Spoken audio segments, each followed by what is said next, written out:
നിയമാവർത്തനം 30-ാം അധ്യായത്തിലെ 19-ാം തിരുവചനം. ജീവനും മരണവും അനുഗ്രഹവും ശാപവും ഞാൻ നിന്റെ മുൻപിൽ വച്ചിരിക്കുന്നു എന്നതിനെ ആകാശത്തെയും ഭൂമിയെയും ഞാനൊന്ന് നിനക്കെതിരായി സാക്ഷിയാക്കുന്നു. നീയും നിന്റെ സന്തതികളും ജീവിക്കേണ്ടതിനു ജീവൻ തിരഞ്ഞെടുക്കുക. പ്രിയപ്പെട്ടവരെ, എത്ര ഗൗരവത്തോടെയാണ് ദൈവം അവരോട് സത്യം അരുളി ചെയ്യുന്നത്. ജീവനും മരണവും അനുഗ്രഹവും ശാപവും അവർക്ക് മുൻപിലുണ്ടായിരുന്നു. തിരഞ്ഞെടുപ്പ് അവരുടേതായിരുന്നു. ജോഷയുടെ പുസ്തകം 24-ാം അധ്യായത്തിൽ 15-ാം തിരുവചനം.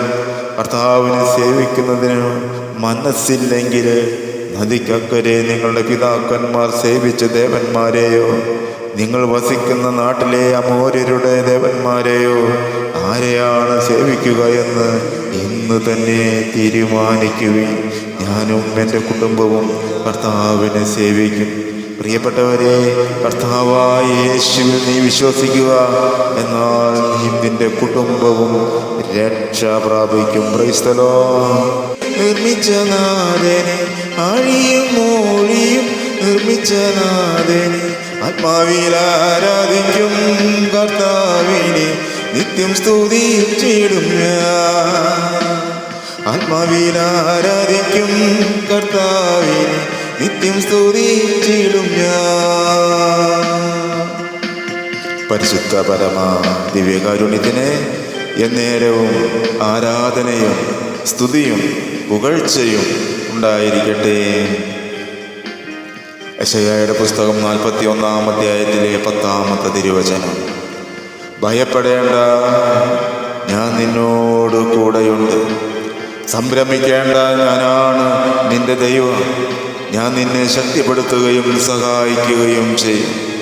എൻ്റെ വിജയകരമായ വലത്തുകൈ കൊണ്ട് ഞാൻ നിന്നെ താങ്ങി നിർത്തും. ഈ വചനത്തെ നമുക്ക് ധ്യാനിക്കുമ്പോൾ, കരുണാനിധിയായ ദൈവമേ, എനിക്ക് ഭയപ്പെടേണ്ടതില്ലെന്ന് നീ വാഗ്ദാനം ചെയ്തിരിക്കുന്നു. എന്നോട് കൂടെ നീ ഉണ്ടെന്നറിഞ്ഞാൽ എൻ്റെ ഹൃദയം സമാധാനത്തോടെ നിറയുന്നു.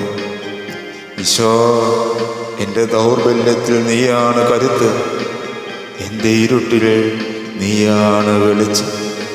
എനിക്ക് വഴിമുട്ടുമ്പോൾ അവിടെ നിന്നെ കൈപിടിച്ച് വഴി നടത്തണമേ. നിന്റെ വാക്ക് പോലെ നിന്റെ നീതിയിലുള്ള വലം കൈയാൽ എന്നെ താങ്ങി നിർത്തണമേ. കാരുണ്യവാനായ ദൈവമേ, ഈ പുതിയ ദിവസത്തിലേക്ക് എന്നെ നീ കൊണ്ടുവന്നു. എൻ്റെ ഭയങ്ങളെ നീക്കി ധൈര്യത്തോടെ നടക്കുവാൻ എനിക്ക് കരുത്തു തരണമേ. എൻ്റെ കുടുംബത്തെയും എൻ്റെ വഴികളെയും ഇതാ നിൻ്റെ കയ്യിൽ ഞാൻ ഏൽപ്പിക്കുന്നു. ഭയപ്പെടേണ്ട, ഞാൻ നിന്നോട് കൂടെയുണ്ടെന്ന വാഗ്ദാനം എൻ്റെയും നിങ്ങളായിരിക്കുന്ന ഈ ശുശ്രൂഷയിലായിരിക്കുന്ന ഓരോ മക്കളുടെയും ഹൃദയത്തിൽ അവിടുന്ന് നിറയ്ക്കണമേ എന്ന് പ്രാർത്ഥിച്ചുകൊണ്ട്, ആരാധനയ്ക്കു യോഗ്യനേ നിന്നെ ഞങ്ങൾ ആരാധിച്ചിടും നീതാ. ആരാധനയ്ക്കു യോഗ്യനേ നിന്നെ ഞങ്ങൾ ആരാധിച്ചിടും നീതാ. ഹോസിയ 10-ാം അധ്യായത്തിലെ 12-ാം തിരുവചനം. നീതി വിതയ്ക്കുവേൻ, കാരുണ്യത്തിൻ്റെ ഫലങ്ങൾ കൊയ്യാൻ തരിശു നിലം ഉഴുതുമറിക്കുകയും കർത്താവിനെ തേടാനുള്ള സമയമാണിത്. പ്രിയപ്പെട്ടവരെ, നമ്മുടെ ഹൃദയത്തെ തമ്പുരാൻ്റെ കരങ്ങളിലേക്കൊന്ന് വെച്ചു കൊടുക്കുക. കഠിനമായ ഹൃദയത്തിൻ്റെ അവസ്ഥയാണ് ഇത് കാണിക്കുന്നത്. പ്രിയപ്പെട്ടവരെ, പൂർണ്ണമായി നമ്മെ തന്നെ വിട്ടുകൊടുക്കുക. നമുക്ക് പ്രാർത്ഥിക്കാം. മേഘങ്ങൾ നീതിയെ വർഷിക്കട്ടെ.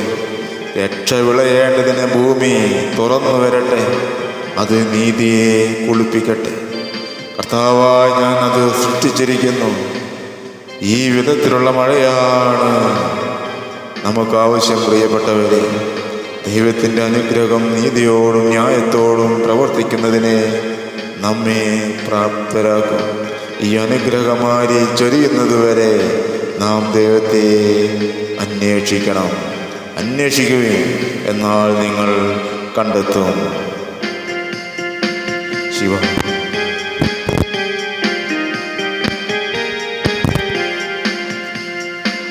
പാപത്താൽ നിറയപ്പെട്ട എന്നെ നിന്റെ പണിയാൽ വീണ്ടെടുത്തു. പാപത്താൽ നിറയപ്പെട്ട എന്നെ നിന്റെ പണിയാൽ വീണ്ടെടുത്തു. പാവന നീണം തന്നു പാപത്തിൻ കറ പോക്കി. പാവന നീണം തന്നു പാപത്തിൻ കറ പോക്കി. രക്ഷിച്ച ഞാനെന്നാളും ആത്മാവിനാരാധിക്കും. രക്ഷിച്ച നാളിനെ ഞാനും ആത്മാവിനാരാധിക്കും. ആരാധനയെ നിന്നെ ഞങ്ങൾ ആരാധിച്ചിടും നീതാ. പ്രിയപ്പെട്ടവരെ, ക്രിസ്തീയ വിശ്വാസത്തിലെ ഏറ്റവും പ്രധാനപ്പെട്ട സത്യങ്ങളിൽ ഒന്നാണ് യേശു ക്രിസ്തുവിനെ വഴിയും സത്യവും ജീവനും എന്ന് വിളിക്കുന്നത്.